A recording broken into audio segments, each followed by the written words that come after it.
Calé contre le flanc puissant de son père, Louis subit sans impatience les soubresauts de la diligence. Le jour se lève à peine. Il faudra 4 heures pour parcourir les 60 kilomètres de chemin tortueux qui relie Coupvray à Paris. En 1819, Louis a 10 ans. Dans cette diligence qui l'emmène vers son destin, son esprit a cette magie de dérouler les images passées de sa petite vie. Dans la mémoire de Louis est imprimée pour toujours cette maison briarde où il est né le 4 janvier 1809. Ses parents étaient ravis. Bien qu'inattendu, la maman avait déjà 39 ans. Louis, 4e de la fratrie, fut accueilli avec joie. La famille était catholique et fit baptiser l'enfant.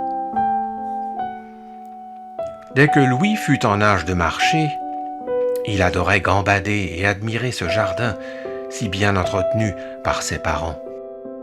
Son père, Simon, bourrelier de son état, avait des journées bien remplies. Il fabriquait des harnais, des licoles, des sangles et des selles de bas pour les chevaux de trait. Le cheval était indispensable à cette époque pour cultiver la terre, traîner la carriole et la charrue.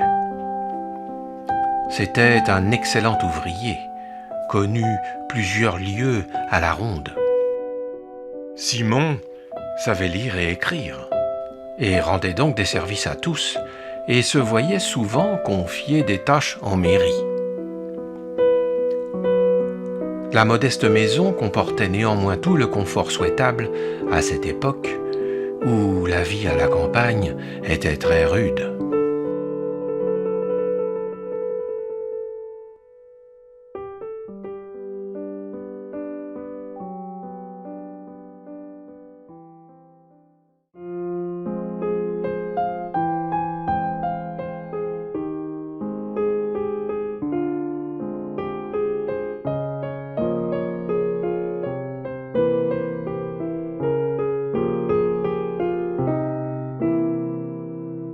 Ce petit garçon était donc le bienvenu. Il était adorable, vif, intelligent et turbulent. Il adorait suivre son père partout.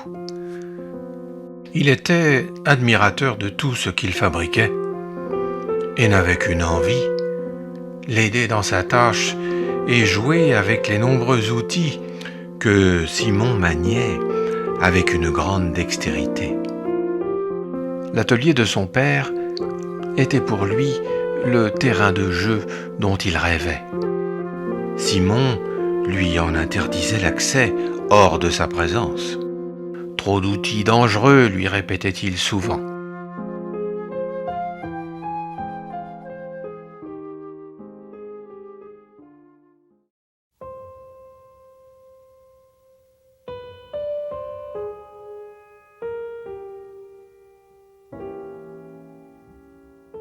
Ce matin-là, le bourrelier termine de coudre un harnais pour le notaire.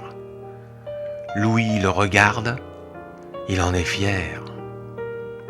Le visage à hauteur d'établi, il observe les mains de son père s'envoler, se refermer sur un outil, puis se reposer sur le cuir tendre. Simon quitte un instant son établi pour fixer le harnais à l'encolure du cheval de son client qui l'attend dehors. Louis se retrouve seul dans le monde de son père qu'il croit être déjà le sien. Sa maman est partie pour la lessive hebdomadaire. Lorsqu'elle avise de loin la silhouette de son voisin qui surgit en courant et qui entre essoufflé dans le lavoir, elle comprend immédiatement qu'il s'est passé quelque chose de grave. Son corps se fige instantanément et au-dedans, tout chavire. Son regard s'embrume, sa respiration s'interrompt. Pendant les quelques secondes interminables qui la séparent de la nouvelle qui vient vers elle, elle imagine le pire. C'est Louis. Il s'est crevé l'œil dans l'atelier de votre mari.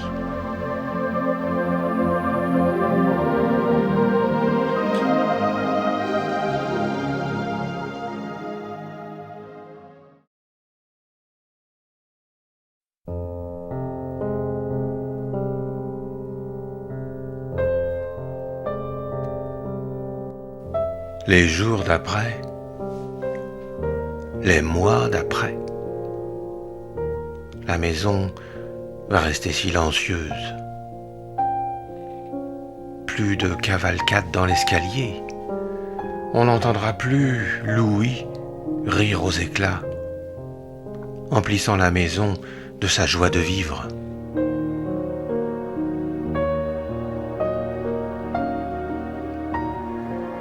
Malgré tous ses efforts et l'état de la médecine à cette époque, le docteur ne parviendra pas à endiguer l'infection qui va se propager et contaminer l'autre œil. En quelques mois, Louis est devenu totalement aveugle.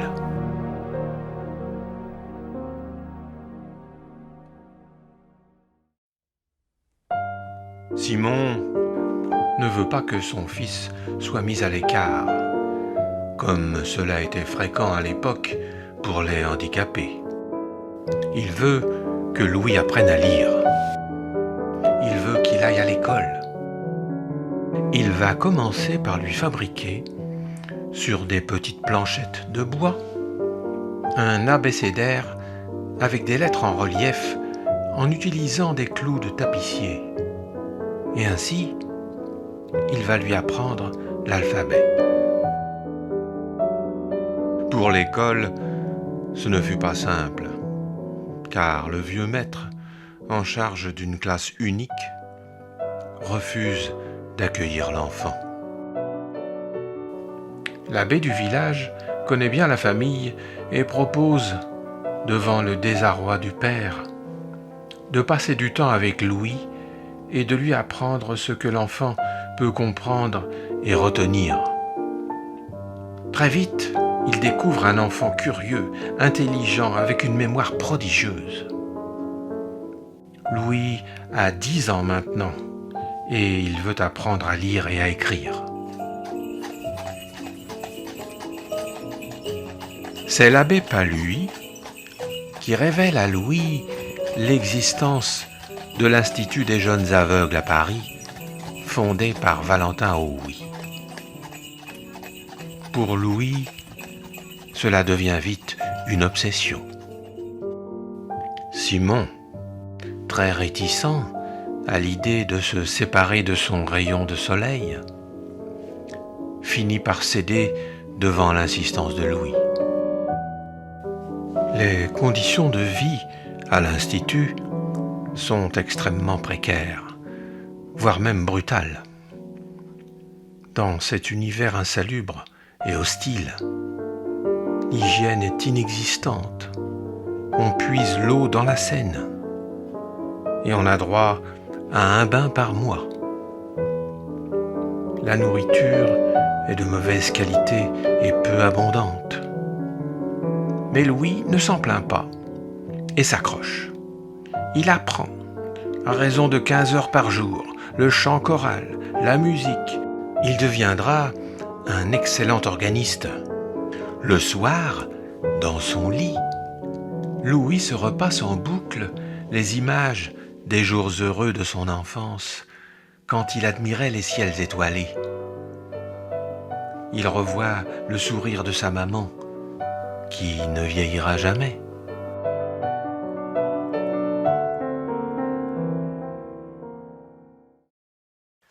Louis est rapidement devenu le meilleur élève de l'école. Le docteur Pigné, directeur de l'Institut, entend parler des travaux du capitaine d'artillerie Charles Barbier de la Serre et organise une conférence dans la salle de concert. Le système Barbier était composé de 12 points en relief permettant de communiquer dans l'obscurité entre officiers à l'insu de l'ennemi. La rencontre avec Louis fut déterminante. Le relief retient immédiatement son attention, mais il trouve 2 inconvénients majeurs à cette invention. 12 points, c'est trop pour une reconnaissance tactile rapide, et le principe phonétique ne respecte ni l'orthographe ni la ponctuation. Pendant 3 ans, Louis cherche sans relâche, presque jour et nuit. Il mettra tout son entourage et même sa famille à contribution. Et il trouvera sa méthode, que nous appelons depuis le braille. Il n'utilise que 6 points, c'est donc fort simple. On écrit avec un poinçon en creux, de droite à gauche. Quand on retourne la feuille, on lit en relief, de gauche à droite, comme tout le monde. Quant à l'alphabet, la ponctuation et les chiffres, ils sont totalement respectés. La méthode est géniale. Nos amis aveugles vont aussi vite à lire avec leurs doigts que nous avec nos yeux.